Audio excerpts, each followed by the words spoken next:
আজ সকালে প্রথমে বিছানা তুলে ঘরগুলো ঝাড় দিয়ে বাসন নিয়ে যাচ্ছি কলে।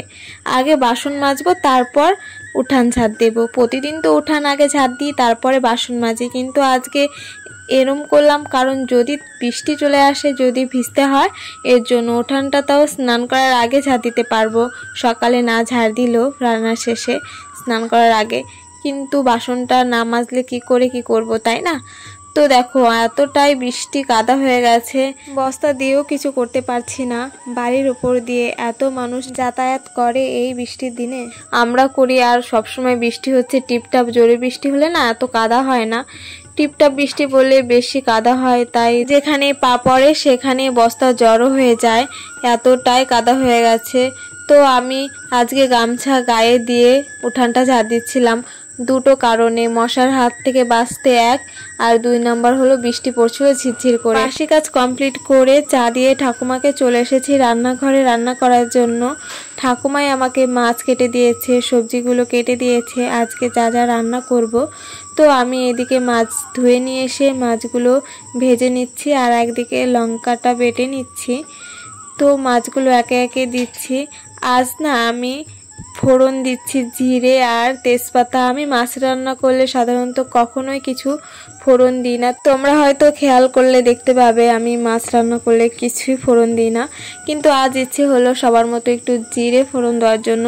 জিরে আর তেজপাতাটা দিলাম, তেজপাতা আমি দিই কিন্তু এমনি জিরে এসব দিই না। তো জিরে দেওয়ার পরও আমার পছন্দ হলো না, আমি কিছুটা তুলে নিলাম। জিরে আমার ভালো লাগে না, ওই মাছ রান্না করব তার উপর দিয়ে ভেসে ভেসে থাকলে জিরে। তো প্রথমেই আলু আর গাঁঠিটা ভালো করে কষিয়ে নিয়েছি, দুবার করে, একবার জল দিয়েও কষিয়ে নিয়েছি। আজ আমি রুই পোনা মাছ রান্না করলাম আলু আর কচুর গাঁঠি দিয়ে। কে কে কচুর গাঁঠি ভালো খাও অবশ্যই কমেন্টে জানিও। আমি কচুর গাঁঠি খুবই ভালো খাই। তো রান্না বান্না তো হয়ে গেছে, খাওয়া দাওয়া কমপ্লিট হয়ে গেছে, তারপর সমস্ত বাসন মেজে হাঁড়িটাও মেজে লেপ দিয়ে নিচ্ছি। এখন চলে এসেছি আমি রান্নাঘর লেপার জন্য। আজকে আমি সকাল থেকে রান্নার পরে শুধু আধা ঘন্টা মতো রেস্ট নিয়েছিলাম, সকাল থেকে উঠে একটার পর একটা কাজ করেই চলেছি। তো রান্নাঘর লেপছি, এখন বাজে প্রায় 2টো। বাইরে মেঘলা অন্ধকার, তাই রান্নাঘরের লাইট জ্বেলে নিয়েছিলাম। বৃষ্টি হলে না মশাটাও বেশি হয়, আর মশার কামড়ও খেতে হয়। লেপতে এসেও কতগুলো যে মশার কামড় খেয়েছি। আর এই বর্ষাকালে না লেপতে গেলে না খুব অসুবিধা লাগে আমার, সত্যি কথা বলতে একরকম ঘৃণাই লাগে এই মাটি আর গোবর ধুতে। গোবরের মধ্যে বিভিন্ন রকমের পোকা গিয়ে থাকে, আর মাটির মধ্যেও তো থাকে কেঁচো। তাও যেমন তেমন সরিয়ে দিলেও তাও সেই মাটিটা ধরতে পারি, কিন্তু গোবরের ভেতরে যেসব পোকা থাকে এমনি পোকা হয়ে যায়, তার উপর আবার কেন্ন আরো অন্যান্য পোকা, মানে সত্যি ধরতে খুবই খারাপ লাগে। তবুও বাধ্য হয়ে ধরতে হয়, না ধরে আর কি করব বলো। মা থাকলে তো আর আমাকে এসব ধরতে হতো না। তো ফাইনালি আমার রান্নাঘর লেপা কমপ্লিট। এখন আমি যাচ্ছি বাবার ঘরটা লেপতে। অনেক দিন হয়ে গেল বাবার ঘরটাও লেপা হয় না, অনেক খারাপ হয়ে গেছে অবস্থা। তো বাবার ঘরটা লেপবো, তারপরে স্নান করব। না, স্নান করার আগে আমাদের ঘর এখনো ঝাড় দেব, মুছবো তারপর। তো এই দেখো আমি বাবার ঘর লেপছি, আর বাবার ঘর লেপতে লেপতে আমার ভাই চলে এসেছে। ও একটা সুন্দর পাখি পেয়েছে, তো সেই পাখিটা আমাকে দেখাতে এসেছে। তো আমি ভাইকে বললাম এরকম পাখি না আমরা ছোটবেলায় অনেক পেতাম, যখন ঝড় হতো ডিম পাখি।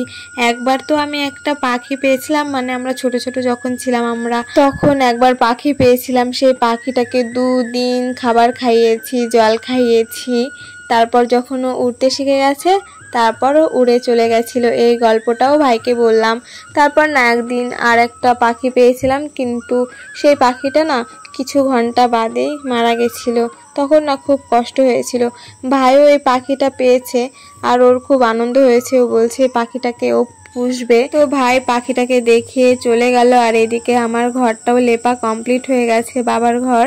তো আমার লেপাটা কেমন হয়েছে অবশ্যই কমেন্টে জানিও। রান্নাঘর আমি গোল গোল করে লেপি, আর এই বাবার ঘরটা এরকম সোজা সোজা করে লেপি। তোমরা যারা এখনো লেপালেপির কাজ করো তারা অবশ্যই কমেন্টে জানিও কে কেমন করে লেপো।